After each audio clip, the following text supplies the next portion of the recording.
Hello, everyone. Welcome to Multifamily Naked Truth with Elizabeth Kelly. So this will be episode 8. Welcome to the show, Elizabeth. Oh, thank you so much for having me. I was very relieved when you told me naked truth didn't mean that I had to be naked, that it was just we were sharing the unvarnished truth. That made me gave me a lot of peace of mind. Thanks, Cory. I've had a couple of people actually want to take advantage of that. I won't go into those stories, but it's a creative title, but it seems to be catchy. Always a pleasure to talk to Elizabeth. So obviously everyone in my network already knows Elizabeth. We just co-hosted the Real Estate Resilience Summit back in October 14th to 16th, which was a dynamite event. I learned a ton. We had 23 expert speakers on that. We're actually selling the recordings now for Christmas. It's a great gift. Today, our topic is multifamily investing. And if you don't know Elizabeth Kelly, she's one of the top coaches in Canada. In fact, I would have to say, in my experience, I've known Elizabeth now for about 8 months, 9 months. She was a host on my first summit, the Real Estate Outlook. And I've since learned that she knows so much about every facet of real estate. Like if I have a question about anything, she's my go-to automatically. So she's a professional coach. She was a former trainer with Rich Dad. Again, welcome to the show, Elizabeth.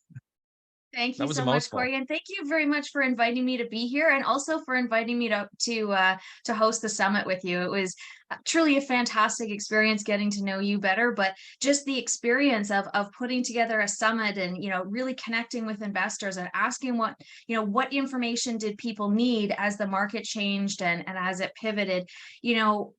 One of the most important things we can do when we're choosing our partners and our collaborators, not just in real estate, but in life, is choosing people who have the same goals and values. And the fact that you want so much to give back to people and to help people, I just love that about you. And I'm really happy to be here with you today, especially right before Christmas. Like we're both getting ready to fly out the door and have a great time with our families. Yes, we are. And there's also a certain level of excitement. And I know this has been a really tumultuous year. I mean, we discussed it in the summit. You've discussed it in a lot of your calls. I spent some time this morning just going through YouTube, realizing that, EK Consulting, your consulting coaching business has been around since about 2020. Is that correct? Yeah, I was doing some sort of coaching informally prior to that, but I formally set up the company and dedicated a lot more time as of 2020. And I couldn't be happier that I did, because I feel like as much as I loved being a trainer for Rich Dad and as much as I love teaching, I taught 3 courses. I taught a lease options course, I taught a sales and negotiations course, and then I wrote and taught a course called Momentum, which was a foundation course that all investors coming into the Rich Dad program had to take. And I realized that I love doing it, but in 3 days, most people don't get enough. They don't have enough information. They don't have enough confidence. They don't have enough knowledge to be able to actually take action. And that's what I loved so much about, I started doing coaching in 2017, and then I formalized it, of course, in 2020. And the ability to walk beside people and help them figure things out and help them take action, and, celebrating with them when they buy their properties, and, helping them, when they have a setback, helping them figure out how to, look at that, reflect on that differently, and pick themselves up and keep going. It's such a blessing. Like I look forward to every day when I wake up being able to help people invest. And honestly, I think I kind of prefer it more than, I get a property under contract, I'm like, oh good, but when my clients do, I'm doing a happy dance. So I think that too, because you're in the coaching space as well. Like we're just so invested in our clients and wanting them to be successful. And I mean, I've had a pretty narrow focus over the last 15 years, pretty much specifically multifamily. And like your focus is like you have a very wide breadth of expertise. Like I go on your YouTube channel and I see some of the people you've interviewed, and I looked at some of your coaching programs. I mean, you've literally done it all, like rent to own, wholesaling, flips. I mean, you're an expert on the Maritimes. You're an expert on multifamily. I mean, you're just I wouldn't say a walking encyclopedia. That's maybe a little cliche, but maybe a lot of people don't quite realize just the level of experience that you have in all these different areas of real estate. I can't think of a single person that I could call, ask a question about just about anything, and you could give me the answer. That's Right? really kind of you, Cory. I appreciate that. Actually, it's funny. You just brought something full circle. When I was in school, they used to call me the walking encyclopedia, and you've just brought it like full circle. It was mean when they said it before, but you just made that feel really good. So thank you for closing that loop for me, Cory. I appreciate that. And in all honesty, I've been investing almost 20 years. If I didn't have some experiences to share, then either I wasn't paying attention or I'm not being honest. And I don't think either one of those things would be accurate. So, I'm more than happy to share, the good, the bad, the ugly about real estate. Because let's face it, it's been a hairy 20 years in the world of investing. You know that too. Yes, it has been. And, we were both investing before 2008. I know a lot of, what you and I talked about during the last interview. I mean, you changed your strategy, right around 2008 when you did the Rich Dad program. But, for the purposes of this interview, I want to focus on multifamily. I want to talk a bit about, how you got into multifamily, your first couple deals, your management company, Sandstone Management, I believe, and kind of where your portfolio has gone since. And then we're going to kind of circle back to the beginning, if we have time. I know we're going to dive into this pretty deep. So we'll start with the Okay, multifamily stuff first. I'll try and be brief. So when I met my husband in 2005, he was already investing and I loved what he was doing. So I jumped on board and started buying properties as well. We took our Rich Dad education in 2008. We started buying multifamilies in 2009. We started buying in St. John, New Brunswick. And we really just, at the time it was called ICX. So my husband was just on there every night, just going through, properties, running numbers, trying to see what generated some cash flow where the numbers worked. That was how we ended up in St. John, New Brunswick. And we bought, over the next kind of 2-3 years there, we bought a portfolio. I think we were at our biggest, about 50 units in St. John.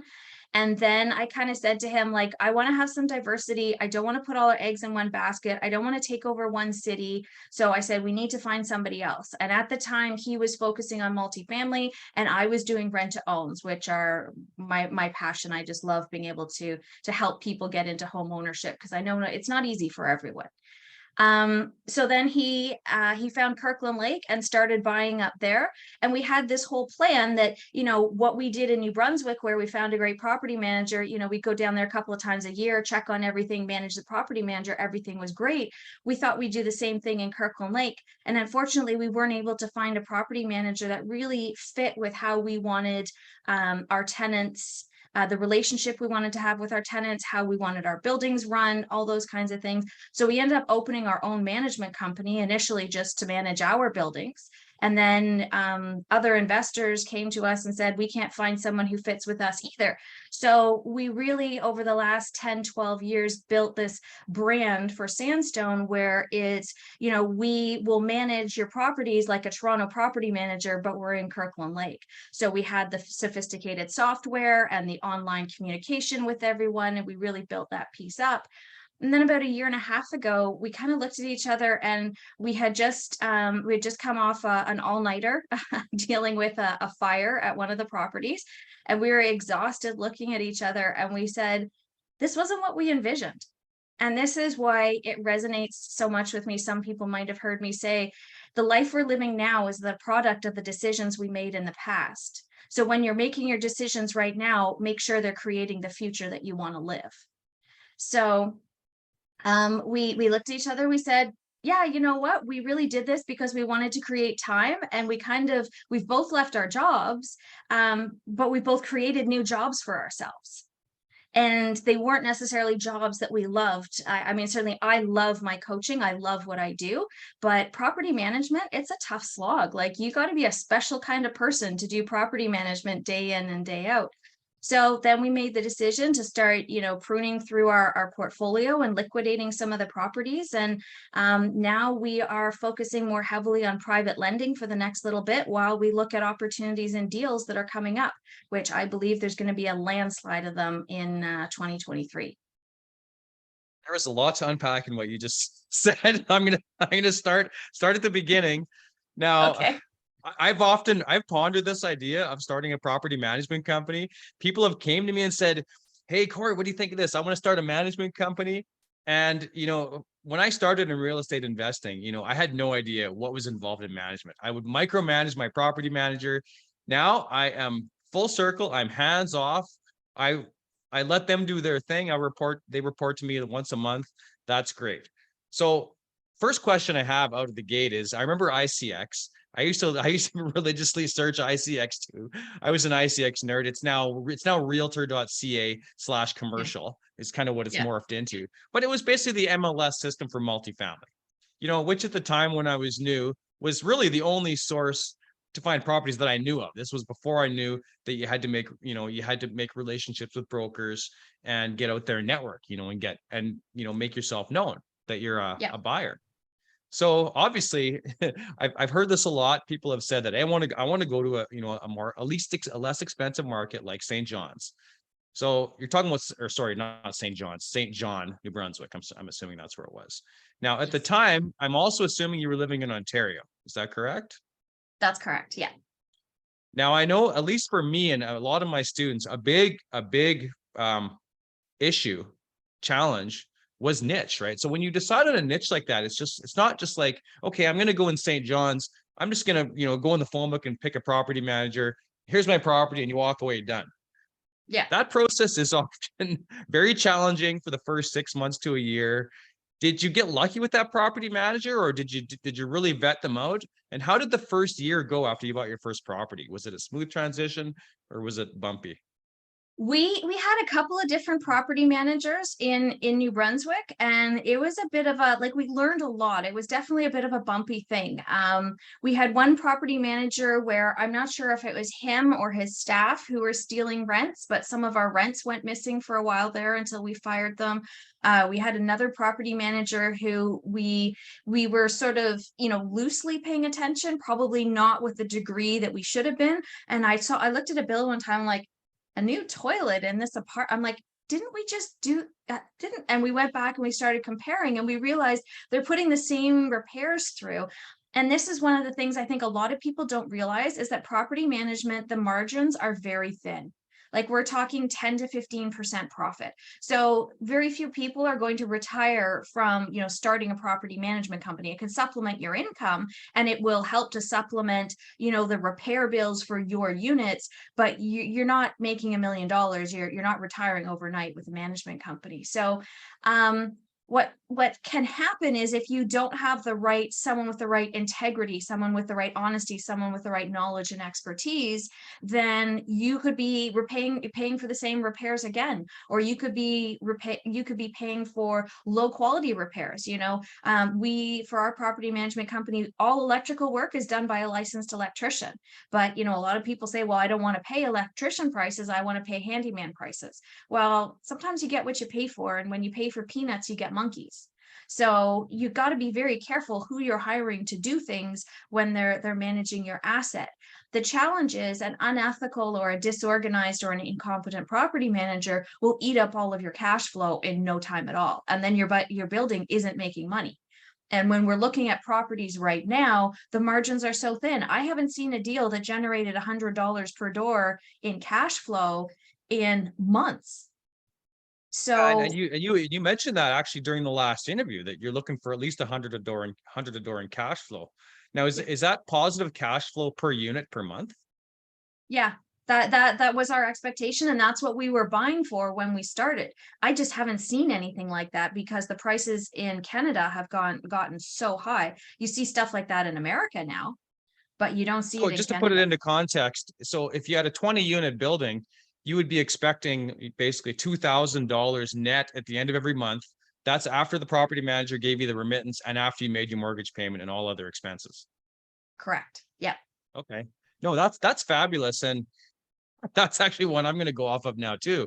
That's a great benchmark, because you'll go like 2 or 3 months or 6 months. Your remittances are great, but then all of a sudden you'll have one vacancy, you'll have a month of vacancy, then you have to do a repair or something, and poof, your cash flow for that entire month is gone. But I really like what you said about the margins being so skinny for property management companies. And I know it's negative cash flow until you get to a certain point. Like maybe it's 500 units, maybe it's 1,000 units. The property manager that I use in Edmonton, I think they got something like 10,000 units. So they're on a very large scale now. So they're able to get, contractors in. They can renovate a unit in a week because they have the teams available. and it's a really powerful force for me.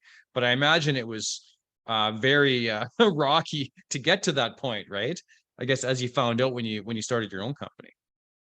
Yeah, and what we tried to do is we tried to find ways that we could save money for our owners and for ourselves. So like if we saved money for ourselves, we were helping our, the people we were managing on behalf of as well. So like in town, they were charging $130 an hour for an electrician. Well, we could hire and have an electrician on staff. We became actually an electrical services company and we could charge $90. So people are like $90, but if the going rate's 130 and we're charging 90, you're coming out a lot farther ahead. And things we would do the same kind of thing with plumbers and with some of our other guys where we were trying to get savings based on volume and based on having our own people on staff, and therefore making it a little more affordable for the owners, because property management is a big expense. And a lot of owners, especially newer owners, will come and say, well, can you do it for 5%? And I could do it for 5%, but do you understand what the service is like that you're going to get for 5%? So in St. John, then when you went there, what were they charging? Were they charging you a percentage of rent, or was there lease fees attached to it? Was it a flat rate? Do you remember how you were In the compensating beginning, them? I don't remember what we were paying in the beginning, but in general, we've always paid between 8 and 10% for property management. And then there's been the lease rates or the rent rates on top of that for vacant units. Does that include an on-site manager? Like, does the property manager compensate an on-site manager, or is that over and on top of that? We don't have on-site managers at any of our buildings. Our largest buildings, I think, were 25 or 28 units. And it's only really at that point where it starts to make any sense at all to have an on-site manager. And it gets harder and harder to find the right people for on-site management.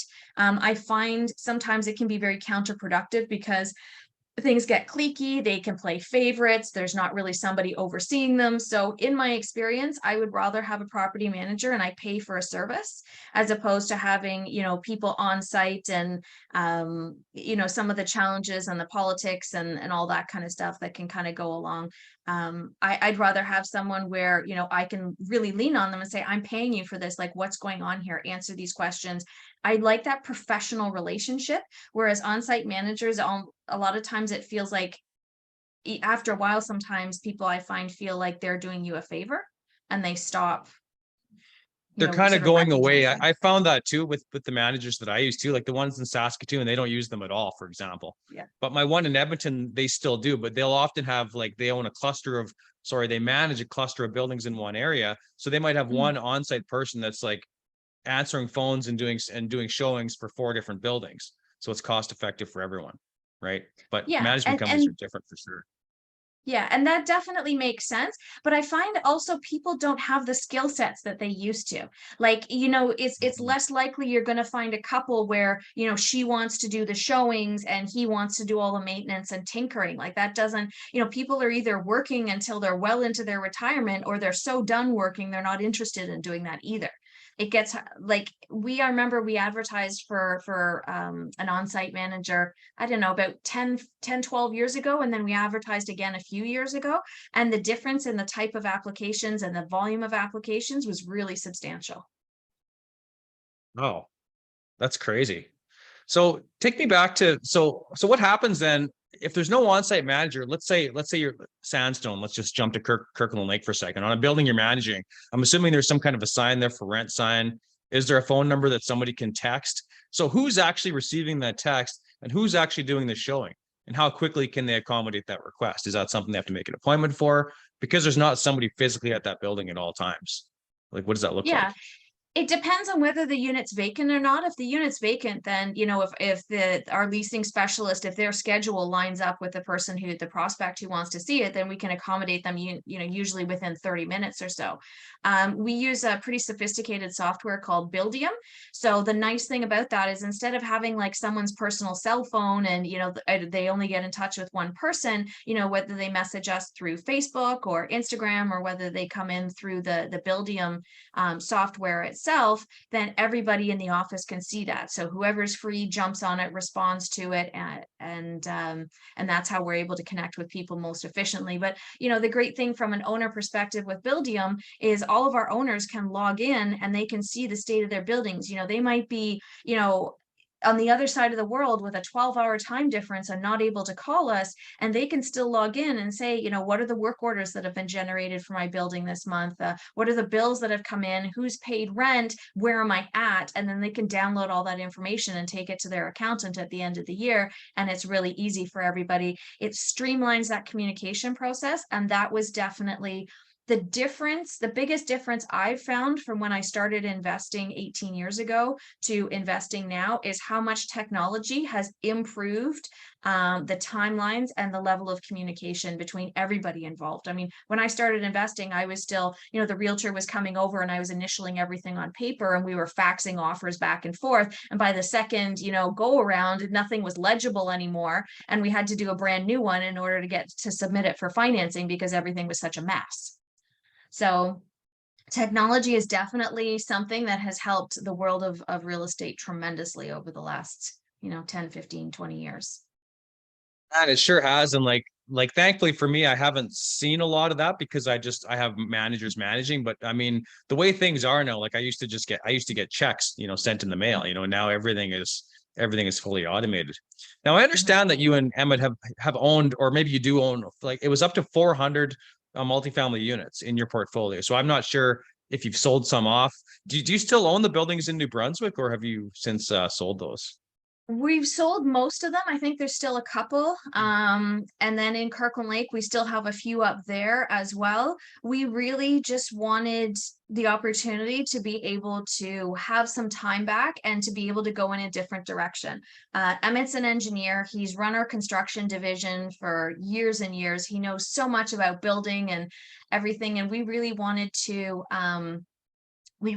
the opportunity to be able to look at something different, like land development.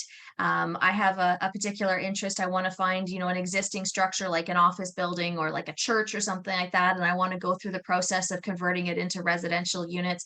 I just see such a housing crisis coming down the pipe. We already have a housing shortage here in Ontario and in Canada. And I want to, kind of be part of that solution, but there's so much to learn. So I'm really excited about that because sometimes, as investors, we might get stuck in our ruts. We might kind of feel like we know a lot, and do we really need to, keep networking or keep educating ourselves? Do I really need to, take another course or hire another coach? But the reality is, it gets boring and we get stale if we're not constantly challenged. So that's the direction we've decided to head in at this point. And of course, I'm doing private lending as well, just to keep the money making money, because sitting in a bank account certainly isn't doing anything productive. Yeah, private lending is definitely good if you have money to lend right now.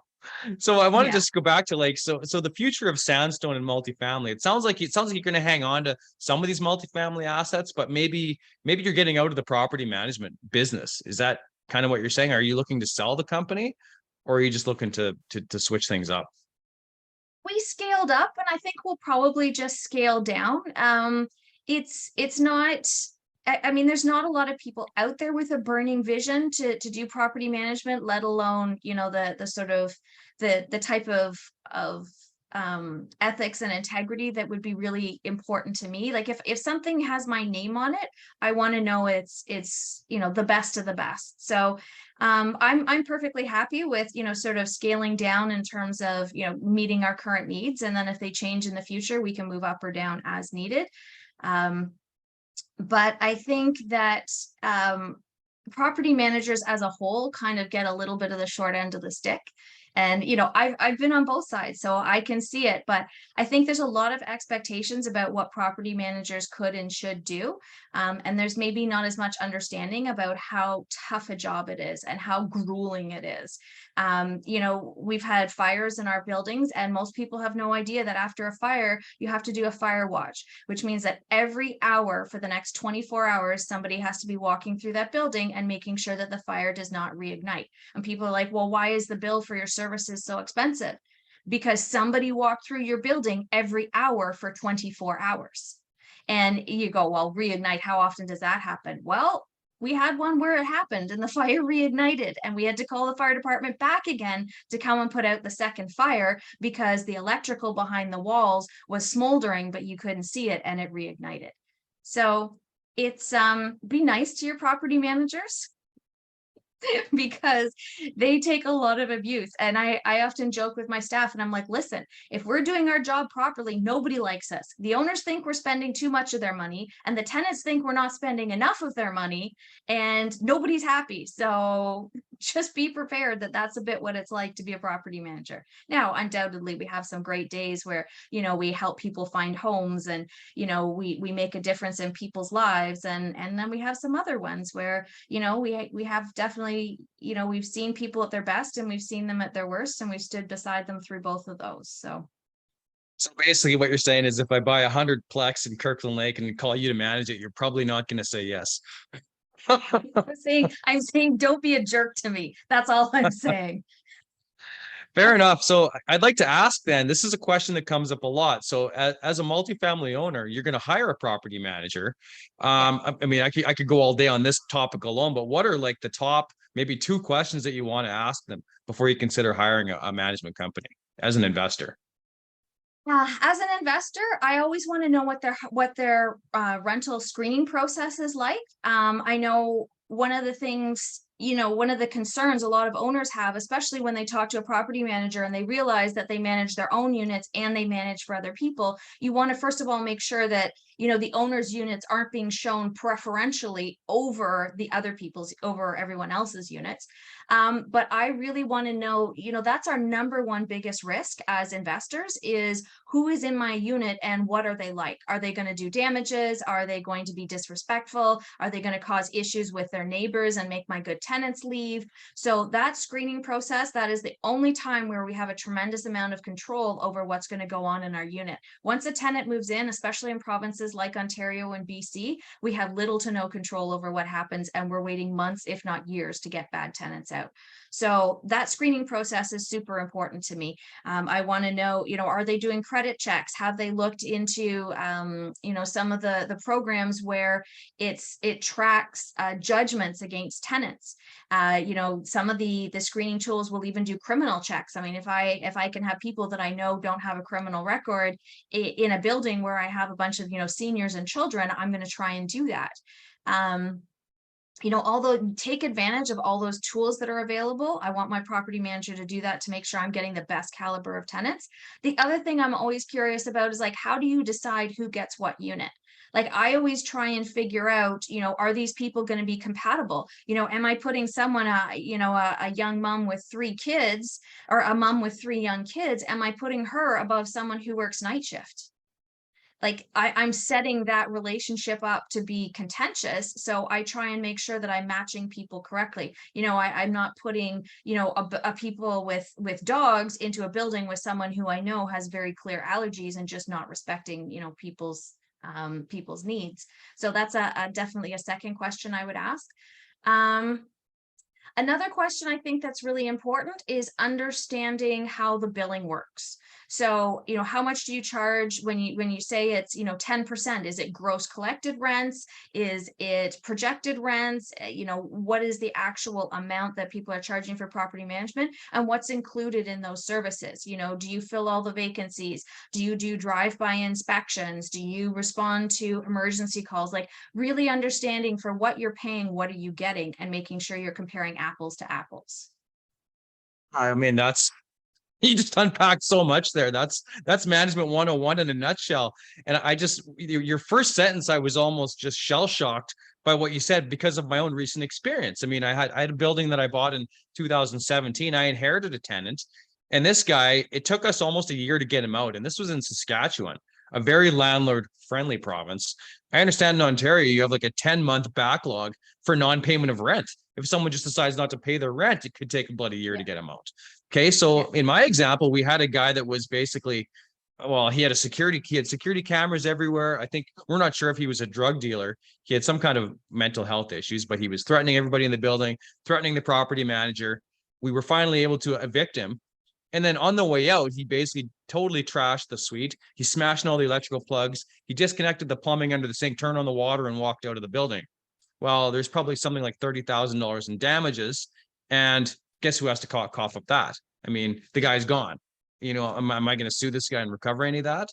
So, an ounce of prevention is an ounce of prevention is a pound of cure. And in this case, one bad egg in there. And even the best property managers I've had haven't completely caught 100% of all the bad elements. Like, I've still had guys come in that have still done to a smaller scale of that. But, the screening process alone, as investors too, we're often greedy about the NOI, right? It's all about the NOI and the cap rate. I need maximum dollar to get maximum refinance, whatever it is may be. And we may get a little bit loosey-goosey on who we put in. We may accept someone that has, maybe crappier credit because they'll pay more rent because they can't rent anywhere else, right? Mm-hmm. So oftentimes when you buy a building, you'll find, maybe they've just filled the building with people that can't rent anywhere else. And now you're stuck with those tenants. So tenant screening is just, man, I don't even know what that would be like in Ontario, to be honest with you. So that was a lot of great information there. Yeah, it's always fun. One of the things I do like about being in a smaller town, a smaller community, is I make sure I hire my local staff. And I generally have a pretty good network. I've built relationships with other investors and property managers in town. So if I have any sort of, inklings about someone and it doesn't feel right, then I'll definitely reach out and ask around, say, do you know this person? I mean, it can even be something as easy as, going onto Google and typing it in and, oh, look, there they are on the OPP, they were charged with drugs, 18 months ago. So, word of mouth is definitely something for small town in terms of like, are these, good, honest people? And I tell everybody I show apartments to, I say, we ask for three things: pay your rent on time, take care of your apartment, and, make an effort to get along with your neighbors. If you do those three things, we're going to get along really well. If you fail to do those things, you're not going to think we're fantastic. And you can tell from our reviews. There are people there who have written reviews, and I can go in and say, didn't pay rent, did a ton of damages, blah, blah, blah. And it's amazing the number of people who, like, I had one lady who applied about 6 months ago, and she did so much damage in the unit, like $15,000 in damage. And it was a building that was 80 years old, and it still had like the original wall sconces. And we take a lot of care when we do our renovations. If we can save the trim, if we can save the fireplace, the tiles, the lights, if we can save any of that, and it makes sense from like from a safety perspective. But she literally stole the lights right off the walls, and then she came and applied to rent, and I'm going, in what universe would we ever rent to you again? Man, it's insane. Hey, so I take it with your management company in Kirkland Lake, are you still involved like on a daily basis, or do you have employees that are working with you on that to help you out? Yeah, no, we have staff. We have some great staff. I mean, some people have been with us, 8-10 years. We've had the same staff. So we definitely have some highly skilled, extremely competent staff who do a wonderful job. And definitely, there was a while there in the beginning where we were on call, 24 hours a day, 365 days a year. We were pretty tired at times. But you did make some things pop into my head too. And the one thing that I want to encourage investors to do is don't put so much into the building, into the down payment and the closing costs, that you leave yourself with no money to pay for renovations. Because I've seen it a couple of times now where a unit has come up vacant, where there's been some kind of emergency, and the owner has said, I put all my money into buying this building, I don't have the money to do these renovations. And one of them was actually, there was a flood and he didn't want to put it through insurance, but he had 3 units that sat vacant for months until he had the money. So make sure that when you're buying a building, that you build in, whether you're borrowing private money or whatever you're doing, make sure you build in enough that if there's a $10,000 or $15,000 bill that comes up in the first 90 days, that you have the ability to be able to pay for that, because it's pretty detrimental if you can't. Yeah, like what I teach too, and what I learned the hard way, my first couple buildings, because I had to borrow, beg, and scrape every bit of dime just to buy the building, it put me in a very awkward spot when that happens, which it inevitably does if you buy an older multifamily building. You could have 1 month where you have, boiler issues, you could have roof issues. And so what my property manager in Edmonton, what he does is, so first of all, what I tell people is you should have at least 5% of the price in reserves. And now it's actually more like 7.5%. So if you're buying a $2 million building, you should have 150,000 in reserves that's just sitting there that you don't touch. And you need to factor that into your capital raise, because believe it or not, over 5 years, you're gonna spend some, if not all of those reserves. You know, when I tell people that, they're like, what? I'm gonna blow through 100 grand. Well, you better believe it. Like, you wouldn't believe how fast, you know, you can go through this if you have a few bad months. But my property manager, you know, what he says is their integrity is on the line too. They don't want to manage a property where the owner is not going to fix anything, because they have their sign up front and it reflects badly on them. And this has happened many times where he says, look, we need to renovate these units. This is the only way we can rent them. We're not going to rent them to people who are going to come in as is in Alberta, because we're not going to get good tenants. So you need to spend this money. And when the people refuse, he actually gives notice, you need to find another property management company. And that happens quite often. So yeah, what you touched on there was very important. And, you know, one of the things that you also said back in the March summit was a lot of investors are, I guess, shell shocked by the sticker price. You know, when you get into multifamily, that's a big holdback, because not only do you have to cover, you know, a massive down payment, you know, you probably have in some cases 30,000 or more just for closing costs, and now you got to put up a huge amount of reserves. But I think for the right building, multifamily is still a really good play, like in my opinion. Yeah, but I think a lot of people look at it the wrong way. People think of it as a cash flow generator, and with the prices we're paying now, it's not. It's not a cash flow generator. It's a long-term wealth play. And you know, the first 2 to 5 years, you're going to keep putting money in. You're not going to be getting a lot of money back out of it. You will in the future after that. But you will keep putting money in. You'll be, you know, sometimes you might do cash for keys. Sometimes you might have some units that are in some pretty rough shape. You know, my preference, if I'm going to close on multi-units, I would rather close on them, you know, for between March and say August. I'm not a big fan of closing on multi-unit buildings in the winter, because in all honesty, those are the most expensive months, not just from a utilities perspective, but from a maintenance perspective. You know, that's when, you know, pipes freeze and boilers fail and all those other big ticket items can happen. You know, some of the floods and stuff. I mean, I remember one, my husband and I were laughing. I think it was 3 or 4 years ago. We were on call for the weekend, and it was in a 48-hour period, we had 14 emergency calls. And it was because there's 1 week in January that Kirkland Lake goes through this period where it's like between -40 and -50 for like 7 days straight. So for the first couple of days, we're okay. But by the time you get to the end, like anything that was in danger of freezing has now frozen solid. So we had burst pipes, and we had no heat calls, and we had, you know, frozen pipes, and it was a mess. We were just exhausted. So my preference, if I can choose, I'll close on buildings between like March and August if I can. I'm gonna, you know, if I can push a closing, or if I can make it a little earlier, I would definitely do that as well, just to make my life easier, to give me a chance to get to know the building, get to assess the condition of all the, you know, really assess the condition of all the major systems, and make sure I'm prepared before that cold weather comes. Yeah, no, that's I had pipes burst at my building too. That's the other thing too, you have to get used to as an owner. Stuff like this will happen. You know, pipes will burst. Your hot water tank will stop in the middle of winter. Your boiler will break down. If your roof is old, you're going to have to replace it. Even the most sophisticated investors that I talk to, deferred maintenance items are not on the pro forma. It doesn't show up there. It will show up on the pro forma if it's new, and if the seller has replaced those items. Damn straight, they're going to tell you that they did that. But otherwise, everything's like, you can expect it to be 30, 40 years old. And you are 100% going to get stuck with some or not all of those deferred maintenance items when you buy that building. Now, not to frighten people away, we are in a transition market with real estate. You know, prices have subsided.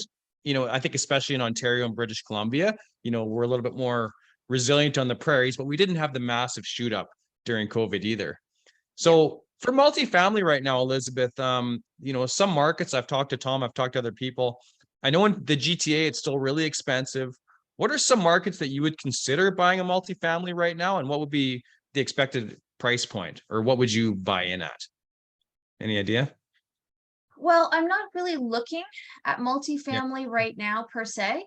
Mhm. I think if I was going to do things over, I think I would stay away. We bought in these tertiary or these much smaller markets because we were Yeah. buying heavily for cash flow because my husband and Yeah. I wanted to leave our jobs. So we were very quickly looking to replace our income.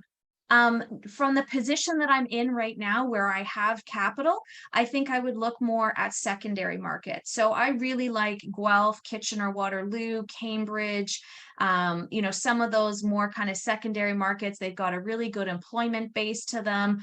The numbers, unfortunately, with multifamily still aren't making a lot of sense there, but I love the fact that so many municipalities now are embracing, okay, let's add more units. We've got housing shortages. So, the opportunity to buy a duplex and turn it into a 3 or a 4-plex, I love that. I just find having sold some bigger buildings, it takes a lot longer too. You can have larger buildings that sit. There's a lot less people who are in the market to buy larger buildings. So from the perspective of buying in slightly larger markets where you can see some regular appreciation, I don't count on it, but it's nice to see it. It makes refinancing and it makes the building a little more lucrative. But also from the perspective of how easy is it for me to be able to sell or liquidate if a better opportunity comes along. I like the flexibility of kind of being a little more kind of in the middle and not so much at one end of the spectrum or the other. And of course, I would consider like Toronto and Vancouver one end of the spectrum, and then like the small towns in the middle of nowhere, those are the other end of the spectrum. So I think I would stay a little more in the middle would be what I would do right now. That's exactly what I'm doing too, because like I'll even use Alberta as an example right now. Like if you're buying in Edmonton, there's low cap rates, low cash flow, but it's more liquid. You're going to have a lot more investors that want to buy that. Now, if I want to have cash flow, I got to go to smaller markets like maybe Grand Prairie or Drayton Valley, or areas outside of the city. But then there's added risk in that if it's a single industry town, that industry could shut down. It's going to be tougher to finance that building because big banks may not be interested. You may have to go to like credit unions or alternate sources, but the cash flow is going to be a lot better. You can get up to 10 cap rates in those areas. So, from what you said, I'm sure the decision to go to Kirkland Lake was almost entirely a cash flow decision because you can get the cash 100%. flow in those markets that you can't get in larger centers. Yeah.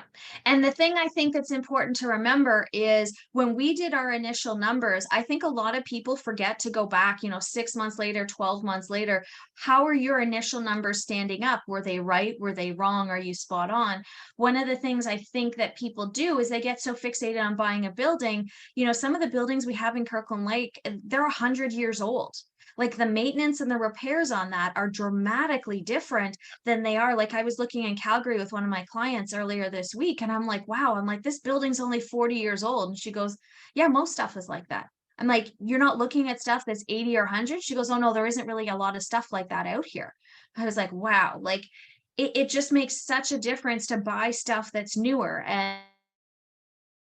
and to hold stuff long term. I would definitely, some of the new build stuff and, some of those opportunities. So much of what we do when we start out as investors is we're looking for these distressed properties and these distressed landlords. But like you said, they come with deferred maintenance. So you better make sure you have deeper pockets initially till you can get all the systems and all the structure up to where it needs to be. This is fabulous information because I'm getting this. I'm picking your brain on the aspect of being a property manager, like having experienced this yourself and managing other units. You've seen the balance sheet of other buildings as well in different markets, and also from the clients that you've coached. You've got a bird's eye view of kind of what's worked and what hasn't. Now, you mentioned private lending, and I'm actually looking at financing options for one of my buildings. So I reached out to you to ask some advice on that, like I do about a lot of different things. And is private lending, let's just talk strictly cash flow. We are at December of 2022. Right now, obviously, you're into private lending because rates are high. What other cash flow opportunities? If I was a new investor coming to you today, and I was hiring you as a coach, what investments would you point me in the direction of if cash flow was my sole goal? Cash flow is your sole goal. I would say, usually the big items that generate cash flow would be flips and wholesaling, right? Like they generate big chunks of money in relatively short periods of time. The problem right now is that the market isn't favorable to either of those conditions. There are some people who are still doing flips and still doing wholesaling, but it's a much tougher market. It's much harder to execute those strategies in a declining market like we're in right now than it is for pretty much anyone. So, you know, we haven't hit the bottom yet. There are opportunities to buy, but I think the opportunities to buy at a discount are going to be, you know, Q2, Q3 next year.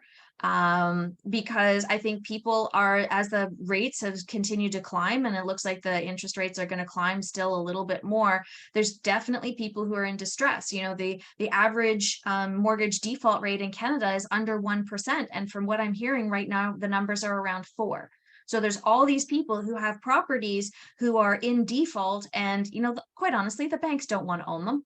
The banks have no interest in you know, maintaining this massive inventory of properties. So they're going to turn around and sell them for what they can get for them. So I think there's going to be some opportunities. It's not just the people in variable rate mortgages, it's fixed rates that they're coming up for renewal in the next 3-6 months. That these people are very nervous as well, right?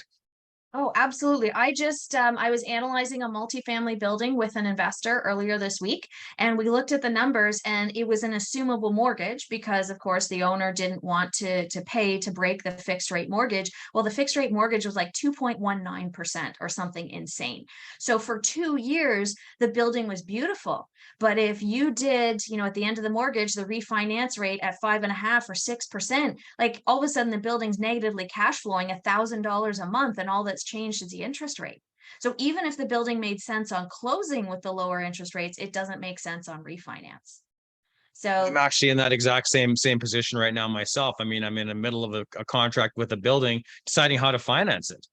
Right? I yeah. mean, do you go short term, try to get the rents up and pray rates aren't going to go up? Or do you lock in for 5 years right now? I mean, rates could go down in 2 years. So there's a real delicate balance going on right now.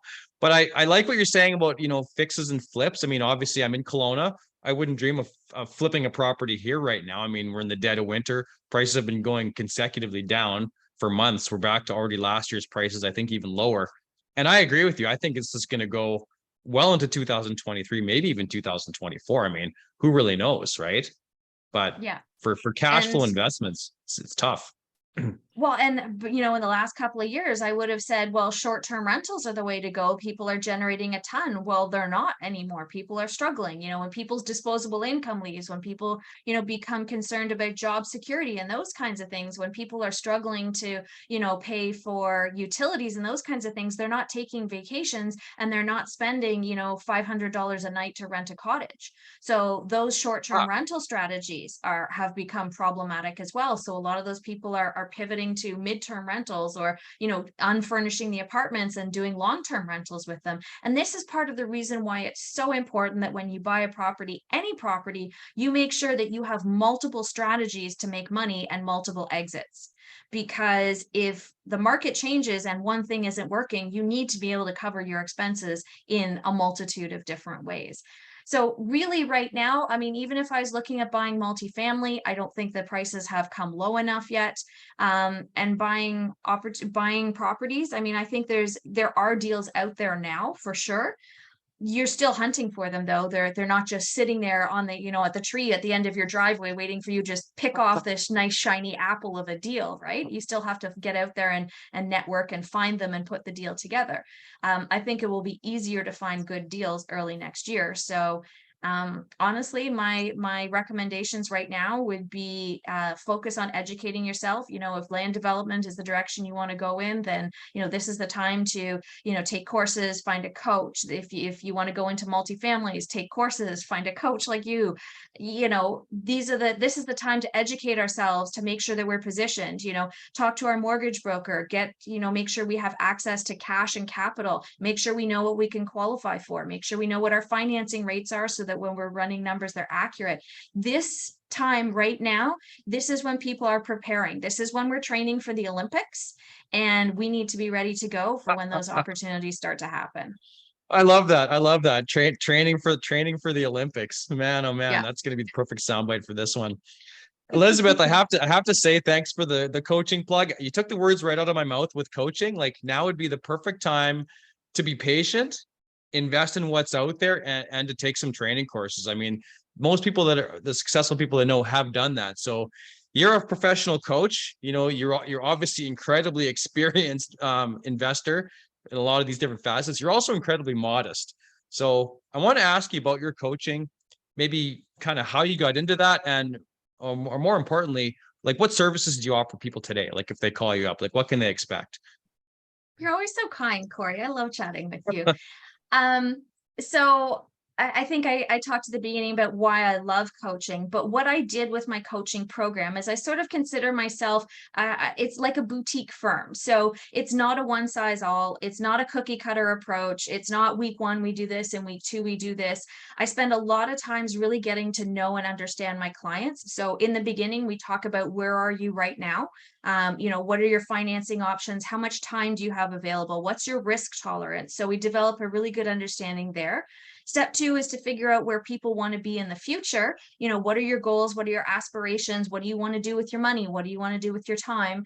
And then we make sure that we're choosing the right strategy and we're plotting a path. We're designing a roadmap that is going to help people achieve the life that they want to lead, not what they think is going to happen because this is what they think it's like to invest in multifamily or to do rent to owns, but an actual, like, this is a snapshot of what your life is going to look like. And then we just start figuring out what are the pieces that are missing. Do you need some introductions? Do you need some help setting up systems and processes?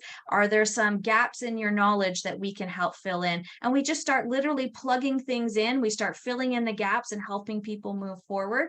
I've hired tons of coaches over my time as a real estate investor, and I have always found that all the things I could do most of them on my own eventually. But by hiring a coach, I shortened the runway. I got better results in a shorter period of time. And I also had the opportunity to learn from other people's mistakes. I've made mistakes in real estate. I've lost money. I've lost hundreds of dollars and I've lost tens of thousands of dollars. And a couple of times I've lost a couple of $100,000. And if I tell my clients how to avoid doing that, they have just paid for their coaching over and above everything else, all the other benefits that they're having. So I'm a little bit biased, but I fully believe in coaches. I still have coaches. And I think the return on investment, like when you invest in yourself, the return on investment always comes back to you. Would that be a fair statement? Absolutely. And the way I approach my coaching program is I'm not going to tell you to go buy this property. I'm going to talk to you about all the pieces that go into it. So how do you analyze a market and decide it's a good place to invest? How do you run the numbers? What should, what parameters should you be using? How do you screen and vet people to put them on your power team? I'm going to give you or help you obtain the skills to do it yourself the next time. I don't expect you to, I don't expect to be in your back pocket from now until you retire as an investor. I just want to help you develop the skills to make really good decisions so that you can achieve your goals as quickly and as painlessly as possible. So you mentioned Calgary. I'm going to ask about like your client base. I mean, do your clients mostly come from Ontario? Do you take on like apprentices, like students from other parts of the country, like BC or Alberta? Oh yeah, I have clients from all across the country. I'd say probably 60% of my clients are Ontario, but like I have one client right now who's from PEI, but he works in Alberta. So I don't know where you'd put him because he goes back and forth all the time. I have lots of clients in Alberta. I have some in BC. I have a couple in Saskatchewan and Manitoba. I've had a couple in the Maritimes before as well. So yeah, I mean, as long as you have the fundamental skills, you're just applying it to different markets. And I actually consider it a blessing because it gives me the opportunity to dig really deep into a lot of these different markets across the country. Yeah, that was my next question. So not only do you have clients from across the country, you're teaching strategies that apply to different geographical areas. Maybe not necessarily with the same results, but obviously in Canada, different provinces have vastly different rules. Like, for example, like landlord tenant laws, rent controls, things like that. So you're pretty well versed and up to speed in pretty much, all parts of the country.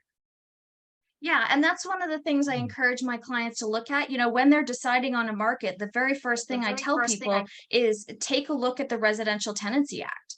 figure out, what the rules are that are going to be governing your business. And if you're not comfortable with those, then don't even waste your time looking at markets in that province. Move directly to another province. Yeah, exactly. Good stuff. So yeah, it's something that I think I have to check out myself. We're kind of, I'm planning on my 2023 as well. I mean, obviously I'm going to continue to buy multifamilies, but just circling back to a couple things you said, I'm not nearly as aggressive as I was. And I think a lot of investors, I've talked to a few multifamily investors from Ontario too, and they're saying that, on deals before, you'd find like 10 or 15 people lining up, putting cash offers, multiple offers. Now that's changed. Now you might be the only person offering. So we can afford to, be patient and do proper due diligence on a multifamily deal and not rush into something, and make one of those $100,000 mistakes that you're talking about that I've also made, right? So we can be a Yeah, little bit more patient these days.